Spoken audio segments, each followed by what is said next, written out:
Mais uma vez eu estou aqui no Palácio do Planalto, que eu conheço desde a minha infância.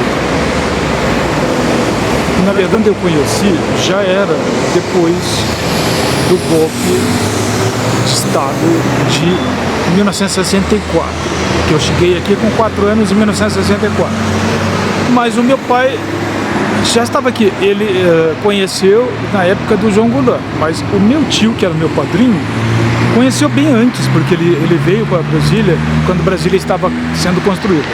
E ele conhecia pessoalmente o Juscelino Kubitschek, porque o meu avô foi amigo do Juscelino Kubitschek. Bom, esse palácio foi construído pelo Juscelino Kubitschek, JK.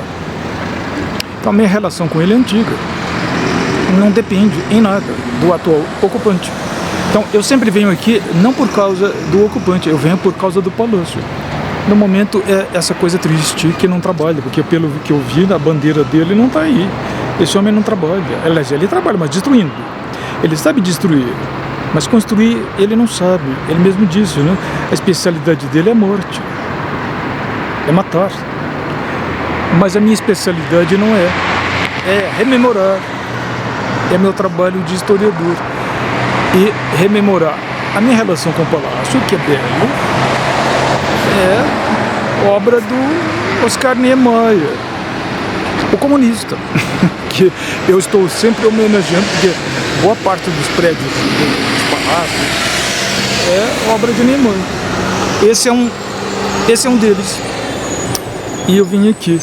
Agora eu vi uma coisa, parece que está tudo cheio de também, assim como no Congresso, cheio de barreiras. Esse homem não gosta de povo. E antes a gente podia chegar pertinho, ver a troca da guarda, que era belíssima, que é uma tradição que veio do século XIX. Não foi inventada por esse idiota, nem pelos generais idiotas que estão com ele. Isso é uma coisa da história do Brasil que tem 200 anos. Não tem donos, pertence ao povo. Entendeu? E agora, mas esse homem tem medo de povo, por isso que ele coloca bloqueio aí, coisa que eu não via antes. A gente podia chegar pertinho. Agora não, o homem tem medo de povo. Mas por que será que ele tem medo de povo? Estranho, né? Um governante que tem medo de povo. Eu acho que isso já diz muita coisa.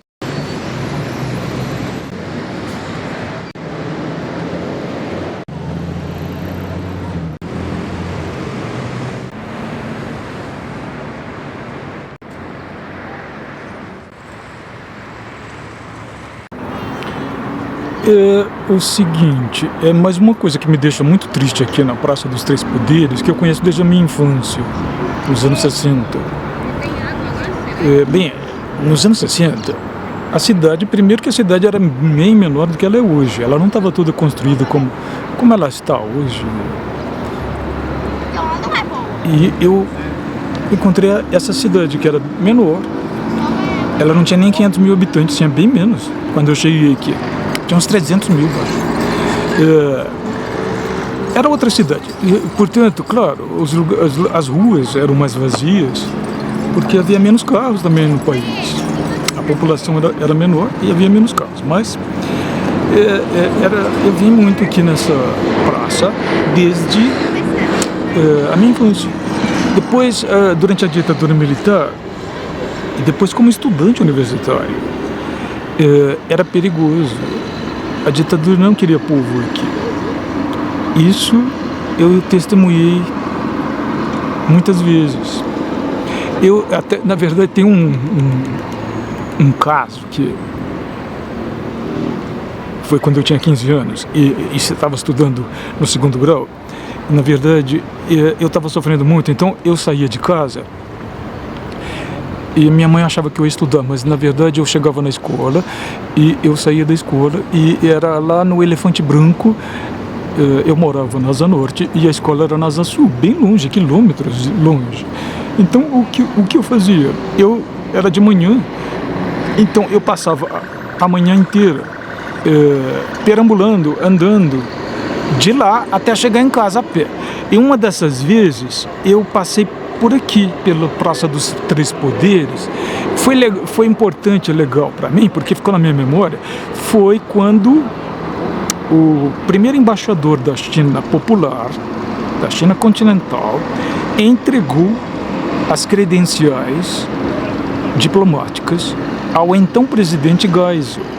E eu parei, estava ali na frente da rampa do Palácio do Planalto e eu vi o carro do então embaixador da China com aquele uniforme que era típico da época, porque eles usavam a roupa sempre igual, não era um terno, era uma coisa fácil de ver nas fotos da época.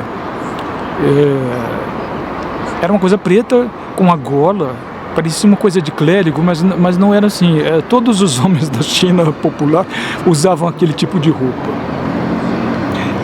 E o embaixador também. Então ele desceu do carro em frente à rampa. O presidente Geisel estava ali na rampa e eu perambulando, matando aula ali. Eu acho que se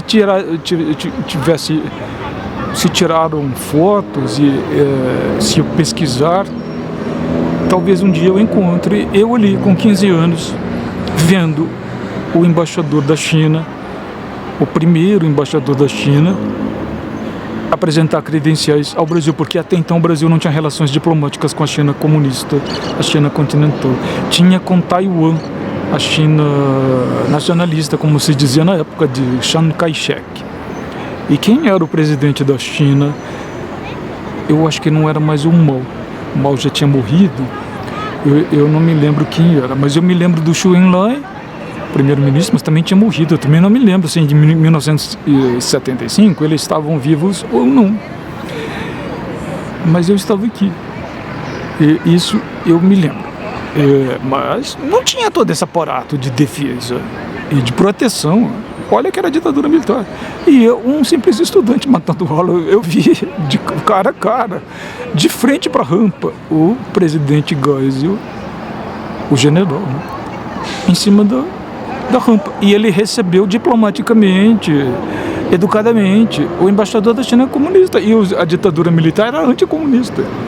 Então, assim, mesmo durante a ditadura militar, eu não vi o que eu estou vendo aqui agora. Que coisa triste.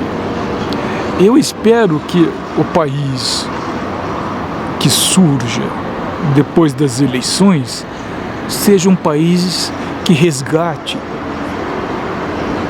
a liberdade do povo, chegar perto do Palácio do Planalto, entrar no Congresso Nacional.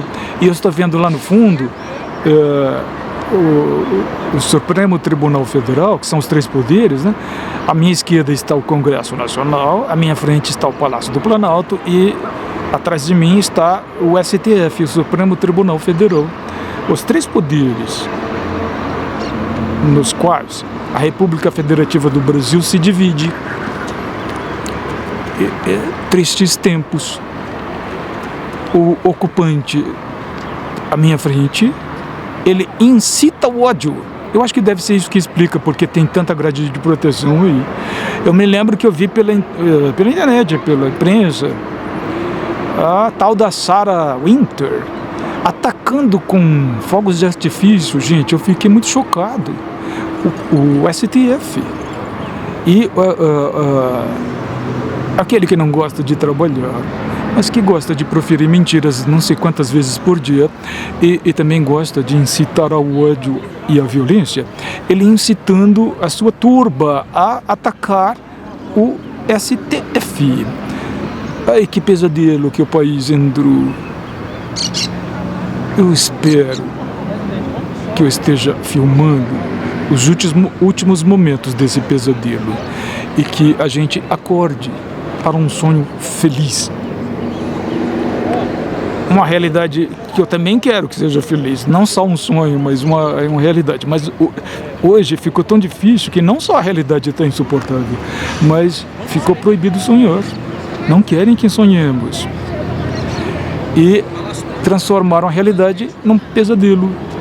Eu acho que eles é que vão ser expulsos dos nossos sonhos e nós vamos encarar novamente a realidade, mas a realidade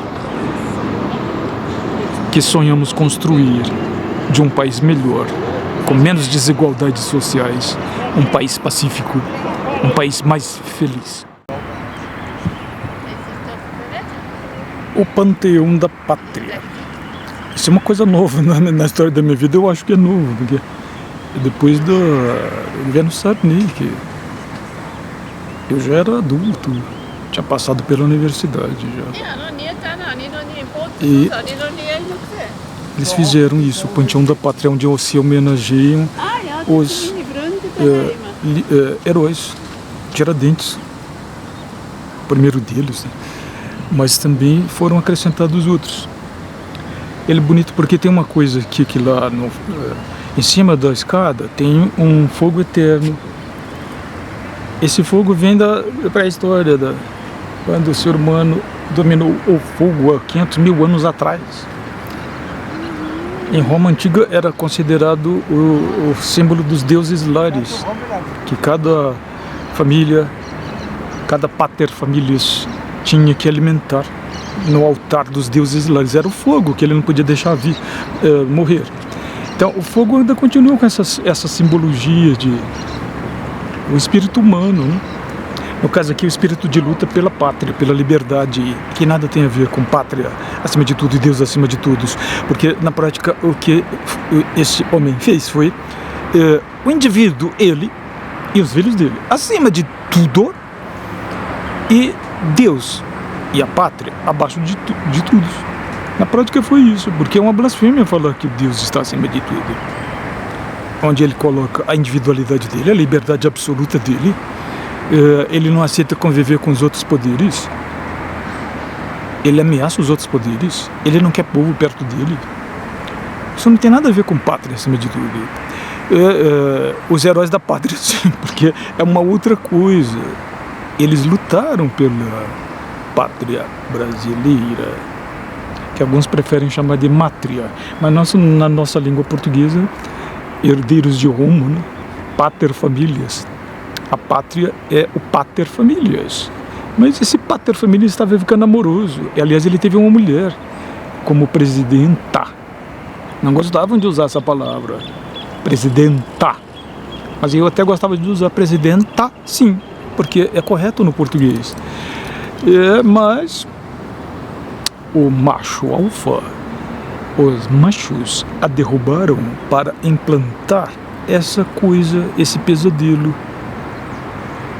Eles querem colocar quem no altar da pátria, no panteão dos heróis. O coronel brilhante Ustra, que ele promoveu para marechal porcaria nenhuma, o cara morreu como coronel. Torturador e assassino. Torturadores e assassinos são covardes, jamais serão heróis de pátria alguma.